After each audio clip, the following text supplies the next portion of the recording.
This is a video I've been wanting to make for a very long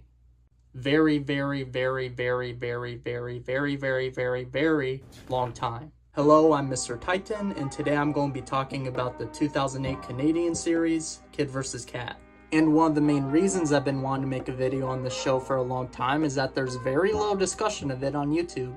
Fortunately, Jordan Fringe, a YouTuber who covers obscure and forgotten cartoons, gave this show justice by acknowledging it. But before him, the only YouTuber who really talked about this show was Cosmodor, but he groomed a minor, so his opinion doesn't matter. Fuck him. But now that I'm making a video on the show, the first thing I want to do is give my personal history with it. Going back to the summer of 2012, school had just let out, I was 7 years old, and when I wasn't watching SpongeBob on Nickelodeon or Gumball on Cartoon Network, I was watching Disney XD, with my favorite show, of course, being Phineas and Ferb. I mean, is there really any competition? But there was another show that stuck out to me called Kid vs. Kat. I only saw a few episodes here and there before the show left not only Disney XD, but my memory as a whole. In late 2017, I finally remembered the show thanks to an old upload of the theme song appearing in my recommended, and from there decided to rewatch some episodes available on YouTube, only to find out how strangely cynical it was. And since then, I've been wanting to make a video on this show, but never knew how to go about it. Well, until now. And now that I've talked about my personal history, let's now talk about the actual history of how the show came to be.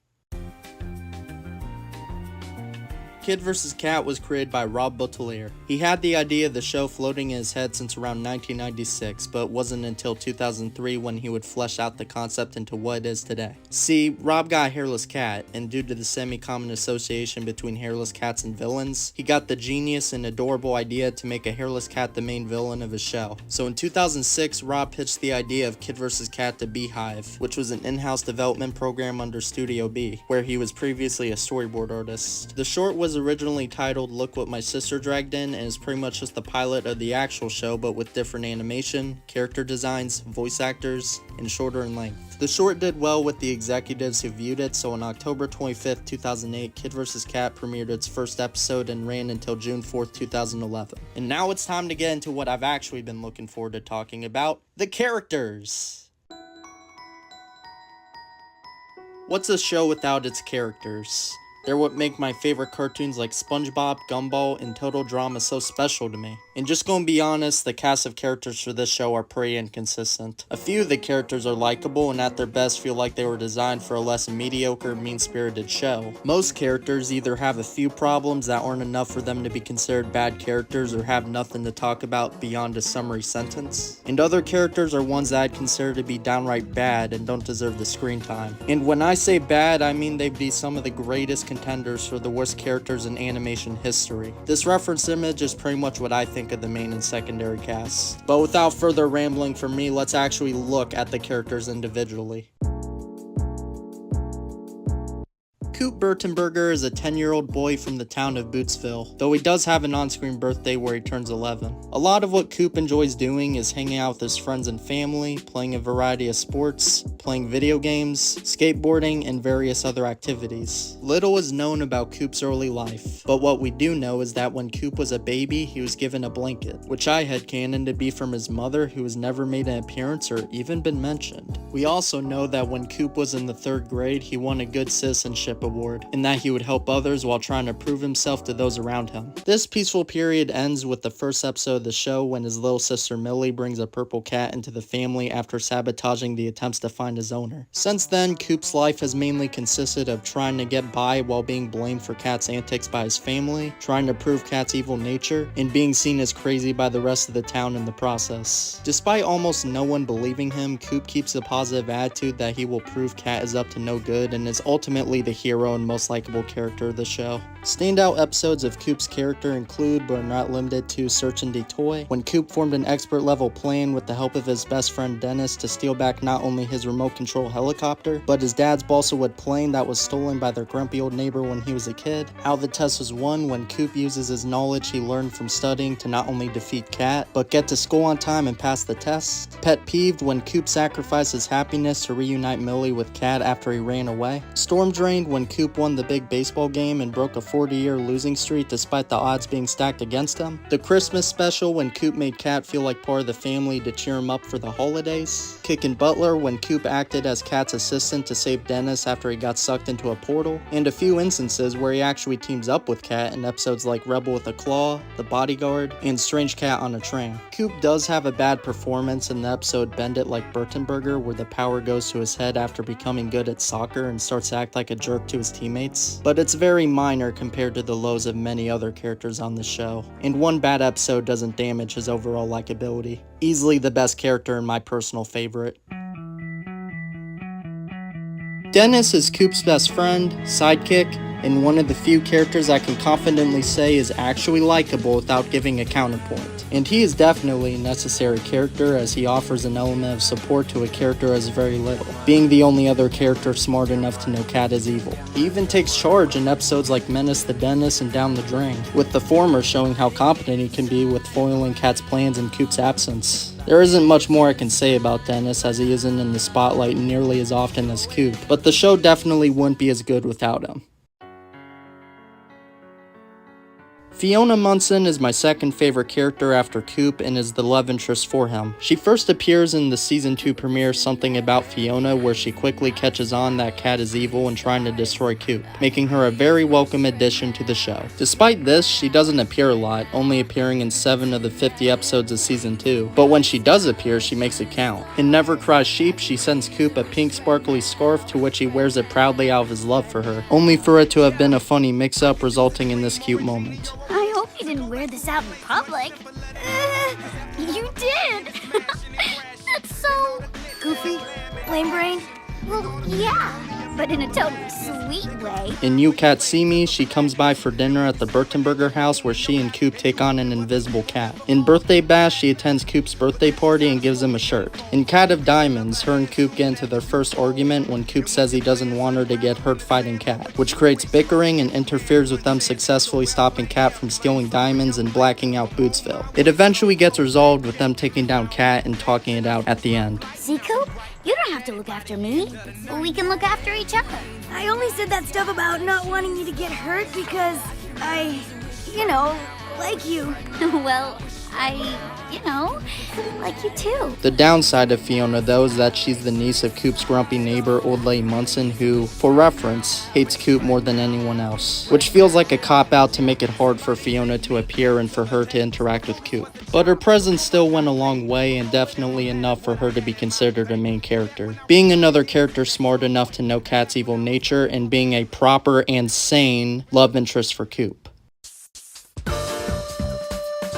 Kat, yes that's his name, though at a later point it's revealed to be Agent 27B, is the main antagonist and nemesis of Coop, though we don't really know why. Yes, he's evil, but in the first episode he hisses at Coop and not Millie for no explained reason, and that just starts their rivalry. That element could have definitely been fleshed out more. Regardless, Coop suspects Kat is not just a normal cat, which turns out to be true because a few episodes later, Kat gets taken to the vet, where it's revealed he's an alien via an x-ray which gets destroyed before anyone beyond Coop and Dennis can see it. Despite having the upper hand in most episodes due to his alien powers and the ability to turn flashlights into lightsabers, Kat gets overpowered by Coop in episodes like Hypno-Cat, when he uses the hypnotic cat toy against him, I'm Okay You're a Cat, when Coop cut up a self-help tape to temporarily turn himself into a 50s greaser to overpower him, and Tickled Pink when Coop starts bonding with Millie after he finds out she can weaken him by cuddling him, creating a minor sense of unpredictability for the outcome of who will win by the end. Though let's be honest, it's more often than not Kat. I wouldn't consider Kat to be a bad character because 1, his design, and this is me speaking as a cat person, is so cute and cool. 2, the idea of a cat being the main villain is genius. And 3, he's just doing what the title calls for, a cat versus a kid. The problem I have is that they have to nerf the IQs of the characters who aren't Coop to inhuman levels to make this plot work, most notably Coop's dad. If I had to compare the storyline of Kat to anything, it'd be Mal from Total Drama All-Stars, where it's not as much the character that's the problem, but how stupid the characters around him are forced to act. That said, Kat has the edge over Mal any day. Kat even gets a little bit of character development here and there. In UF Float, he modifies and steals a UFO float for what Coop thinks is to terrorize Bootsville, but at the end it's revealed he just wanted to return to his home planet. In Capture the Cat, Kat doesn't initially do anything evil,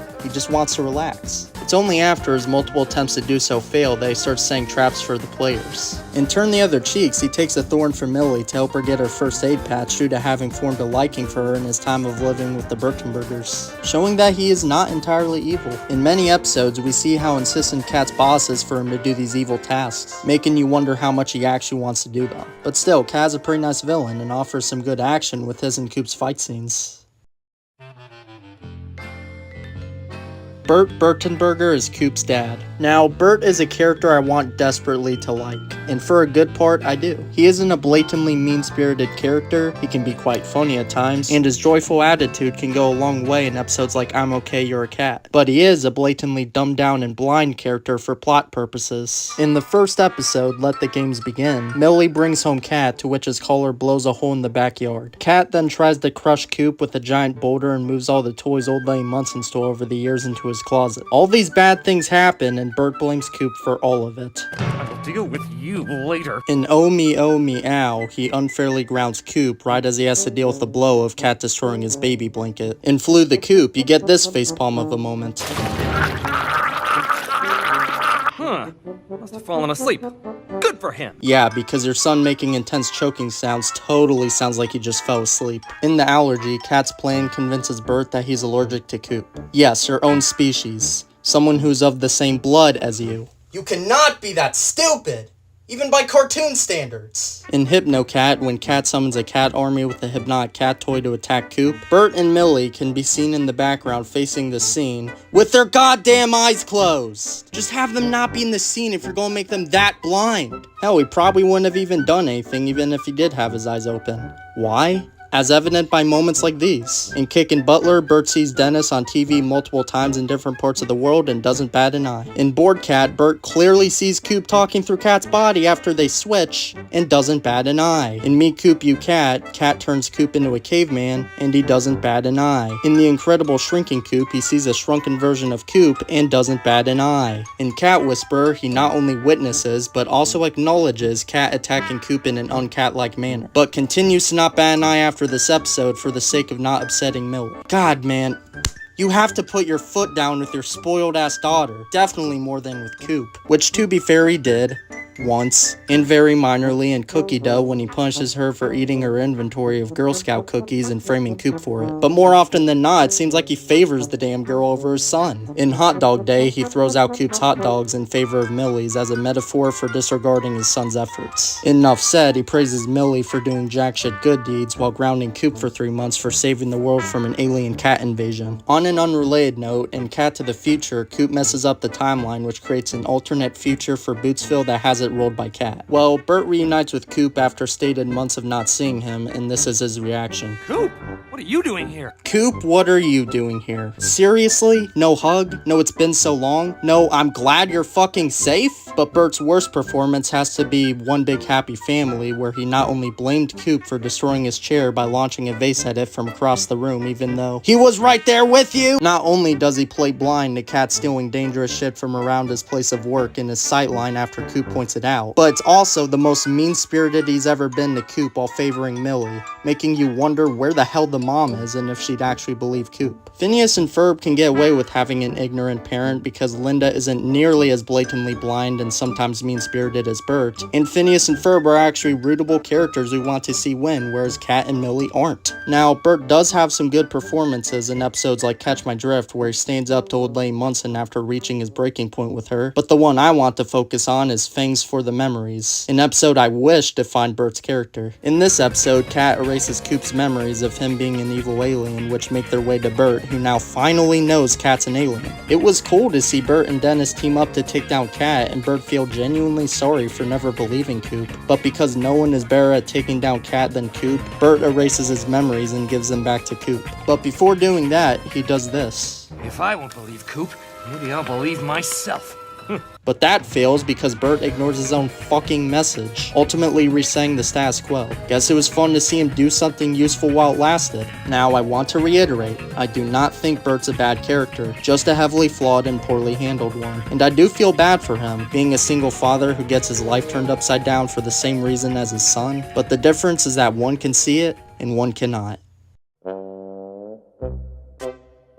While I can defend Burt, I cannot do the same for his daughter and Coop's little sister Millie. She is written to be an unlikable bitch through and through. In Let the Games Begin, she ruins Coop's life by dragging Cat home, screaming up a natural fucking disaster to force Burt into letting her keep him, and destroying the posters to help find his owner. Oh, and she also intentionally kicks Coop's baseball into old Lady Munson's yard for it to get stolen. In Oh Me Oh Me Ow, she steals Coop's baby blanket to give to Cat, which creates a series of events that leads to it getting destroyed. In Cookie Does, she puts Coop's name on a bet that he fortunately doesn't have to go through with in the end. In Class Act, after Coop finds Cat and calls his dad to tell him, Millie answers the phone instead and screams into it. Zeus, would it be wrong to punch a child? In Something About Fiona, Burt wants to get back into dating and creates a profile to which Millie messes with it while he's sleeping, and gets him accepted by old Lady Munson of all fucking people. In Ratatouille, she blatantly plays dumb to the fact that her dad was turned into a rat when showed by Coop. I would go on, but don't take my word for it. Here's a montage. Daddy's gonna give you up for adoption. Daddy! Guess what Coop did at school today? He got an F on his history report. No! I want Munchy Honey Bun to crunch! Dad! Coop was out of his square! No, it wasn't. It was Coop. Coop's gonna get it. Coop's gonna get it. I won! And you did it, Coop! I won the demolition run, and Coop did it!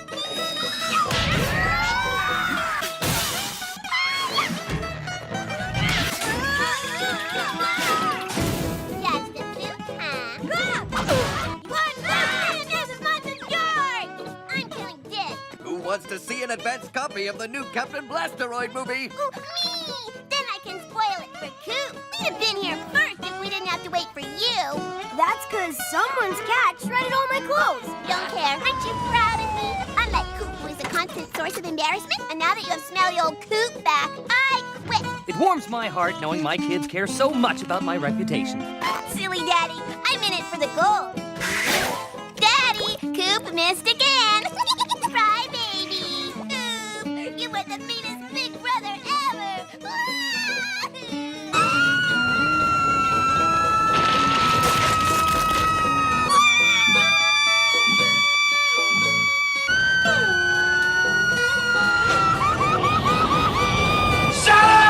Yeah, just an all-around terrible character. Next, we have Grandma and Grandpa Burtonburger. They only appear in 2 episodes. First in the Christmas special, where they give a toy rocket to Coop for Christmas. And again in Keep on Rockin', where Coop tells them about Cat being an evil alien, to which they believe him with no questions asked. Which is honestly a breath of fresh air when it comes to the characters on the show. They even help him foil Cat's plan to send the rocking chair factory into the sun, giving Coop a cool adventure with his grandparents and another set of people who believe him. They don't appear after this episode though, because this is a very short-lived show, but they were definitely good characters, even if underutilized. Back to bad characters, we have Lorne and Harley, friends but more so bullies of Coop. In their first appearance, Cat scares Coop after he watches a movie about zombie cats and they start calling him Catboy. They pretty much have no plot relevance and only show up to call Coop Catboy from their first appearance to their last appearance. And each time they do it, it only makes me hate them more. I don't know how many times they've called him by his actual name, but I can guarantee they didn't call him Coop even a fourth as often as they called him Catboy. And when they don't do that, they just downright bully him. In Cookie Dough, it's revealed they make a profit off of selling cards of Coop getting tortured by Cat. And catch my drift, they were insufferable douchebags the whole way through, to the point where I was practically clapping and cheering at Coop outranking them in the sled race. In Crouching Cooper Hidden Cat, their worst performance, they record Millie throwing Coop in the air even though Cat did it with his alien strength and spend the whole episode ruining Coop's life at school, because those are people Coop should be friends with after this episode. In Ratatouille, they only appear in the first minute to make fun of Coop for having a lame dad and disappear from the episode, not even coming back at the end to be like, "Never mind, man, your dad isn't that lame after all," or something. And because the show can't make up its mind on if they want them to be portrayed as friends or bullies of Coop, it just comes off confusing and inconsistent. They'd easily be my least favorite characters if not for a character upcoming, but can you really blame them for acting this way when their mom is pretty much just a grown-up version of them? As revealed through one of Burt's childhood flashbacks, she used to bully him the way Lorne and Harley do with Coop. Now, like I did with Millie, here's a montage of them being bad characters. Game called on account of Coop being lame. You even lose like a loser. Loser? Anyway, we gotta gotta go home for dinner. Yeah, game called on account of hunger. The team voted you captain. They did? Yeah. That way if we lose, you take the blame. We'd all be scarred for life by such a public humiliation, but you're used to it. Don't fuck yourself! Burton loser. Come on, Coop. You gonna let your little sister beat you up? Coop's little sister totally kicked his butt. Hey, Coop. Been beat up by your little sister lately? It was good. Only you would blame something weaker than your baby sister. You're so lame. We got so much footage of Coop being lame that we could start our own TV channel. Cooper Dooper. Yeah, Cooper Dooper. You're confusing cool with weird, cat boy. This kind of shame won't ever come off, cat boy. You're stayed forever. Nerder. Nerdburger. Burtonburger. That's weird, even for you, Burtonburger. Cat boy, don't you get enough humiliation just being you? Do we call you cat boy or bug boy now? How does it feel to lose the starring role to your little sister? That does it! Cat boy, cat boy, cat boy, cat boy, cat boy, cat boy, cat boy, cat boy, cat boy, cat boy, cat boy, cat boy, cat boy, cat boy, Cat boy. cat boy, cat boy, Cat boy. cat boy, Cat boy. Cat boy. cat boy, Cat boy. cat boy, cat boy, cat boy, cat boy. Yeah, that's way more than enough Catboys for one video. Moving on. Phoebe is a girl who has an obsession with Coop to the point of just being another factor making his life worse. In The Kitty Vanishes, she makes her party all about him despite how clear he's made it that he's not interested in and is actually terrified of her. In Hack Attack, she makes obsessive advances towards Coop that get recorded by TV broadcasters to make a narrative that Coop likes Phoebe. In Never Cry Sheep, she loses her shit over Coop getting a scarf from Fiona, someone Coop actually likes. Despite liking Coop, she goes out of her way to make fun of him along with everyone else in Crouching Cooper Hidden Cat. And again, enough said when she shames him for saving the world from the fucking cat invasion. So they don't even get the obsessed crush girl trope right. Refer to Total Drama World Tour Sierra for how to do that trope. She'd never make fun of Cody. But Phoebe's worst performance has to be Birthday Bash, where she enters a jealousy-based downward spiral of trying to get rid of Fiona when she finds out Coop likes her. She even destroys the shirt she gave him. Like, what the hell, Phoebe? Coop X Fiona all the way. If you want Coop X Phoebe, that's a red flag. Last and certainly least when it comes to characters I'll be talking in depth about, Old Lady Munson. Hands down the worst character on this show and the most on-the-nose mean-spirited character, which says a lot coming from this show. Her whole character is being the grumpy old neighbor who steals toys from kids and hates everyone. Well, everyone except Millie for no explained reason, which is total bullshit considering she's the sister of the kid she hates the most. You'd think she'd hate her more by association. But yeah, that's her whole character, being a bitch to Coop as well as the audience by having to put up with her. She did have some potential for character development in episodes like Outer Space Case, where she is revealed to know a lot about Coop and Dennis's favorite show, Captain Blasteroid. But do they do anything with it to develop her character and give us something to perhaps like about her? Nope! They just have her be the same bitch she usually is and reveal the actor who plays Captain Blasteroid as her nephew, making him another cool character who is doomed to be related to Old Lady Munson. She also has an episode titled Down the Creek, but all they do in that is give her bullshit backstories with Coop and self-inserted as people she fought in her past, rubbing in the point of how much she hates that poor kid.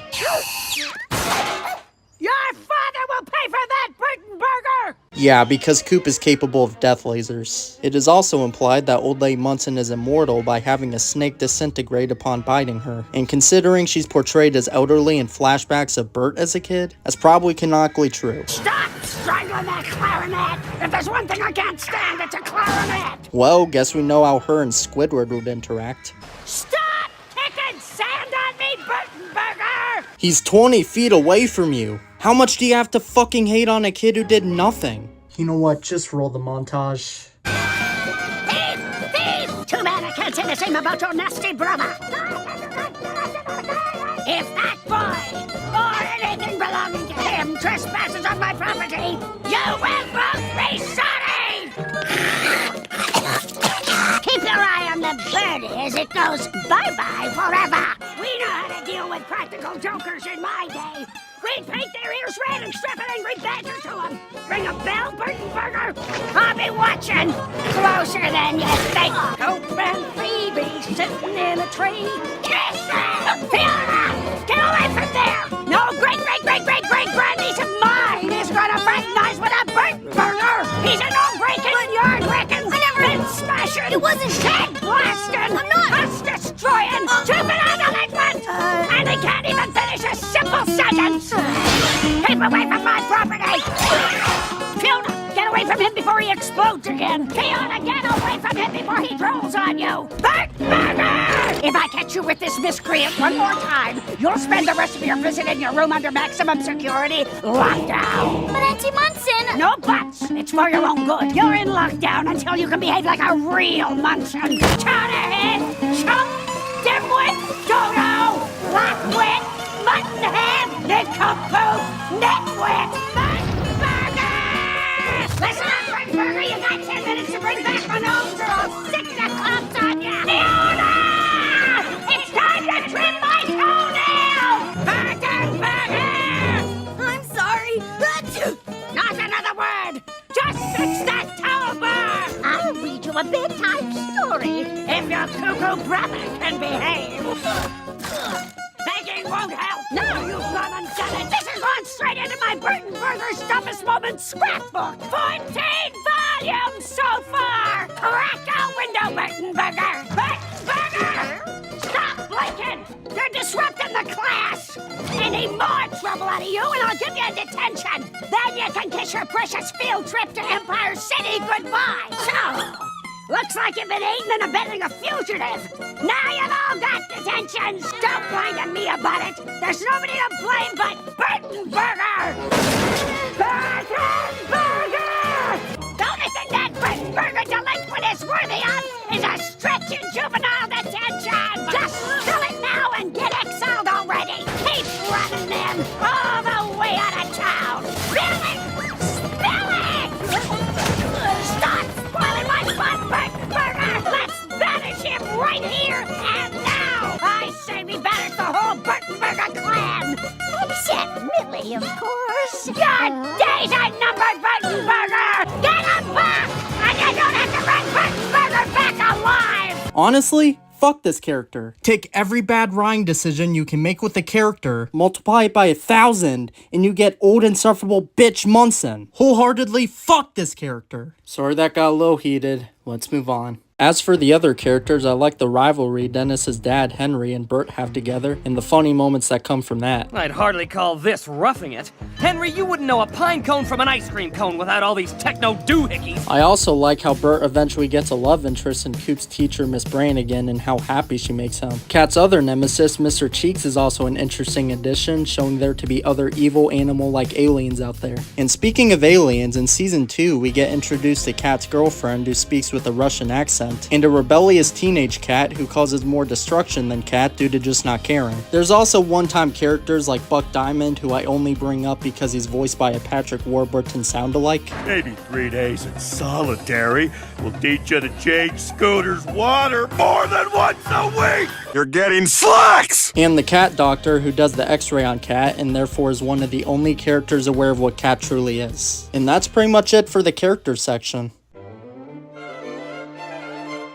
Next topic I'll be exploring is the animation. Now, the show is animated using Adobe Flash rather than being traditionally animated, and while that might sound like a criticism, I think it looks fine, especially for a Flash cartoon produced in the late 2000s, early 2010s. The show could have looked way stiffer. The animation even undergoes a slight visual improvement in its second season if you're an animation nerd like me who pays attention to that stuff. And while I think it would have been cool to see what the show would have looked like if it used more traditional techniques, I think the animation was passable for the most part, especially during its fight and action scenes. And The Flash makes sense considering it was a Canadian show. Now that I think about it, the biggest criticism would actually be the colors. I admittedly got sick of looking at the show's color scheme while looking for clips. As for the characters, they're pretty well designed, except for old Lady Munson, but her whole character sucks, so it's whatever. It's consistent at the very least. Next is the voice acting. Now for Coop, Aaron Matthews does a great job voicing him, and I couldn't imagine anyone else voicing him. Same goes for Trevor Duvall as Burt, Kathy Westluck as Dennis, and Chiari Zani as Fiona. But for some of the characters, specifically the more obnoxious, dislikable characters, their vocal performances are just as bad as their characters, which I mean no offense to the voice actors for. Voice acting is difficult, and when you're tasked with portraying a character like that, it makes sense that wouldn't sound the best. Kathleen Barr as Millie either whines or screams the majority of her lines. Tabitha St. Germain kinda does the same for voicing Phoebe. Lorne, who I think is also portrayed by Kathleen Barr, also isn't pleasant to listen to. And I will give old Lady Munson's actress Linda Sorensen some credit. When she isn't screaming, she can have a nice speaking voice for her, and Kathleen Barr does give a good performance for Kat. The episode plots for the show are pretty experimental, which is a given for a late 2000s show about an alien cat who moves to Earth. The typical episode goes as follows. Kat invents something to either attack Bootsville, just plain mess with Coop's life, or follow through on a mission assigned by his boss, and Coop along with Dennis have to stop him before he can do that. Other episodes involve Kat turning another character into something, such as Burt into a rat and Coop into a caveman, and whatever character, sometimes Coop, sometimes Dennis, having to reverse it. As for the execution, a lot of the plots rely on making most of the characters blind and sometimes mean-spirited for them to work. But otherwise, this is a fairly creative show with inventions that range from seen it done better to pretty cool. My favorite ones are the game controller that slowly devolves you the more you use it, and the chalkboard erasers that can erase and transfer memories. As for the comedy, there's some amusing jokes, but you shouldn't expect anything from early SpongeBob. Next topic is a real mood lifter. Coop Torture and why I feel bad for him. Yeah, unfortunately, one of the things that makes Coop my favorite character is how sympathetic he is due to being mistreated by most of everyone around him, all because of Kat. Or maybe because Bootsville is the Canadian equivalent of what Springfield is to America? One Big Happy Family is the epitome of Coop Torture, with Kat tainting cupcakes and Coop getting grounded for saving Burt and Millie from eating them. Easily the worst episode, by the way. And don't give me no static, Coop stays up all night making multiple science projects only for the materials of all of them to conveniently get attracted to Kat's machine, for no other reason than Coop not being allowed to succeed due to being the Meg of the show. In Crouching Cooper Hidden Cat, Coop gets beat down and laughed at the whole episode before getting what looks to be a happy ending, only for Millie to ruin it, cementing her bitch-made status. Okay, that is the last time you were gonna pull that crap. You hear me? Do you hear me?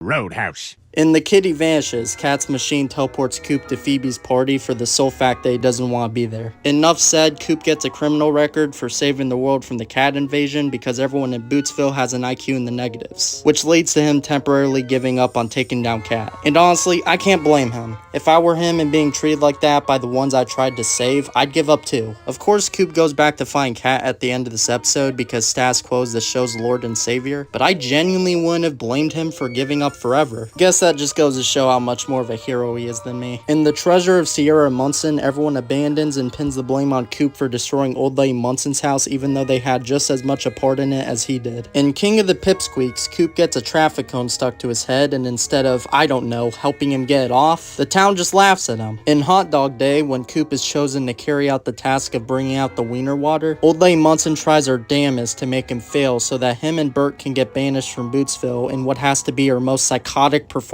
But still adds a line of dialogue about how she's willing to spare Millie, and honestly, getting banished from a town like that would be a goddamn blessing. But let's move on, because I don't like continuing to talk about the equivalent of the saying, "That score of my comfort character."